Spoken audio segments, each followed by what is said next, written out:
Welcome to Pindar Poetry. We hope you learned something new. You start by confirming hardware and app readiness.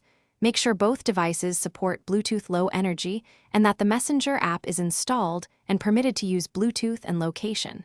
Once done, close other apps that may hold the radio. Now enable Bluetooth on both devices and set visibility or pairing mode inside system settings. Pairing from the OS level first prevents app-level errors. Finally, open the Messenger app and follow its in-app prompt to grant permissions.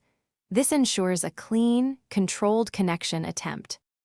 Next, use the Messenger's built-in scan or discover feature to find the paired device.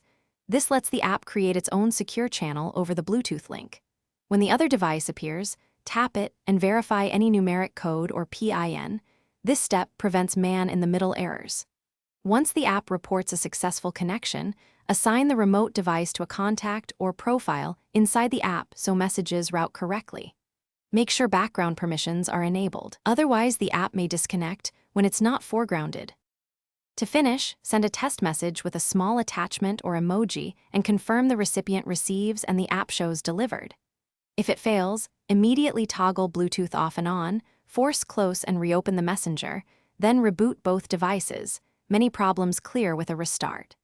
If issues persist, verify the app has background and location permissions, confirm compatible Bluetooth profiles, and move away from crowded 4 GHz interference. One quick tip: unpair and repair from system settings before deeper debugging.